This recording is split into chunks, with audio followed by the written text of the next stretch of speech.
Today, I really want to show you guys how we can lift this up and it's going to look perfect for a business meeting because it's going to be like clean aesthetics for your face, but still we're going to focus on a lot of contouring.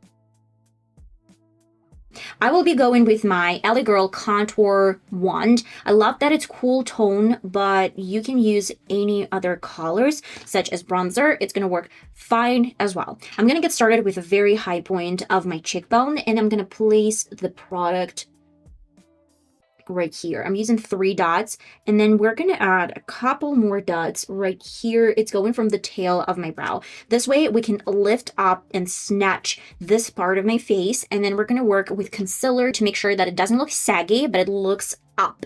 We're going to get started with my brush. This is a brush that I always use, and then you have to get this up, and I'm going to stop, I guess, where my eye ends, somewhere right here, because you have to keep it really close to the ear. You don't really have to pull on this any further. If you do, it looks a little bit down and your face might look down. Then I'm going with the same brush and this dots that we've created earlier, and I'm just doing some tapping motions. It's so much better. I'm gonna do my left side and I'll be right back. Okay, I did not forget about my nose contour. I'm gonna add a little bit more of the same color over my nose bridge. This way we're gonna make sure that I have a snatched nose contour. The reason why I'm doing this and I'm not living it like with no contour at all, it's because we have really snatched cheekbones, and now we need a little bit more structure to the center of the face, and the center of the face is basically our nose. I'm using my angle brush and blending this color out. You can check out my full nose contour routine in my video. I'll try to leave a link down in the description box.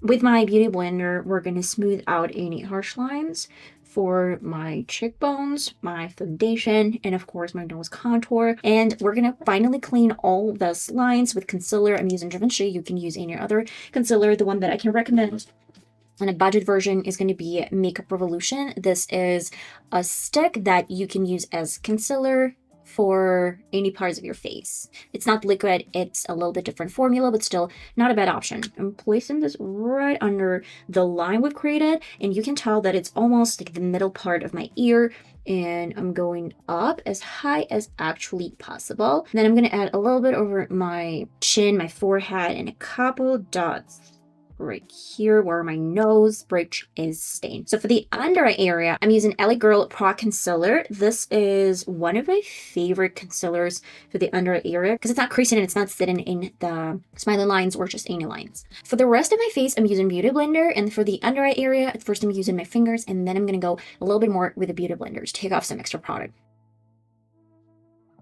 Most importantly, you have to focus this concealer higher, like that. In case you need a little bit more snatched look, you can add a tiniest bit of concealer in this area. This is in between of your eye, outer corner of the eye, and then I guess where the tail of your brow starts or ends, whatever, and just pat with your finger. And finally, I'm working with a little bit of powder. I will set this with my big and fluffy brush, and I'll be right back to show you the rest of this routine.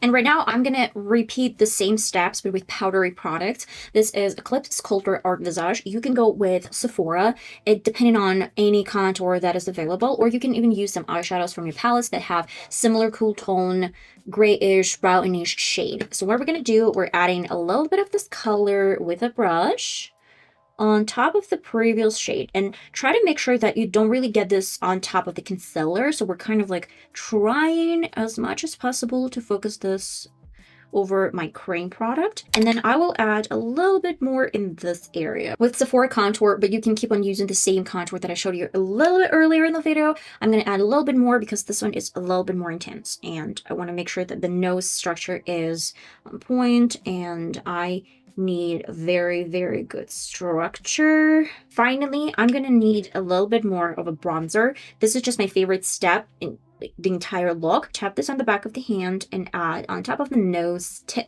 and a little bit more right here. And to finalize the placements, we need 2 more steps. It's a little bit of blush, but it's optional. You can skip blush, or you can, add a little bit of blush. I personally like blush. It gives a little bit more color to the look. And then I'm going to finish everything with a highlighter. The highlighter that I'm using is from One Makeup Academy, but feel free to use any highlighter. So this is the palette that I use every single time. And I'm using a row of blushes to place them right here. Great. We're primarily focusing this blush on top of the previous creams and some other products. A little bit over my nose tip like this, and that is gonna be it. I'm gonna place my highlighter on top of the previous concealer, and I needed to fill this into the space that was here. A little bit of my forehead and my chin. That's basically it. Final part of it all is to use a little bit of fixing spray. This one is from Essence. Use my beauty blender to set all these powders together and melt them together. And last but not least is going to be my cream contour palette. This is definitely optional, and I need a little bit of my pink lipstick. This is extremely bright color. That's why I mixed this into my yellow shade and place with a beauty blender on top of the spots that were covered in blush and powder and creams and whatsoever. So I try to focus those colors really close to the cheekbones and higher point of my cheekbones, and I try not to push this any further to my apples and a little bit over my nose. And that's it, guys. I'm gonna real quick do my eye makeup look, and I'll be back to show you the final result. But you can definitely see that it's really lifted, it's snatched, and it's really beautiful. I added too much color. It might not really look like I have business type makeup look, but I don't really care. I love it, and I'm gonna wear whatever I want. It's not about my eye makeup, it's all about the contour. And I really love the contour because it's lifting all the spots, the correct spots, and it's hiding all the incorrect spots. If you know what I'm saying, because if you're just like adding too much color down, it's gonna create the square shape, or it's gonna look like you have something really, really low and your face is definitely gonna drape. That's pretty much it, guys. I love the transformation, I love the sculpting effect, and I would love to know what do you think, guys. I'll see you next time. Bye bye.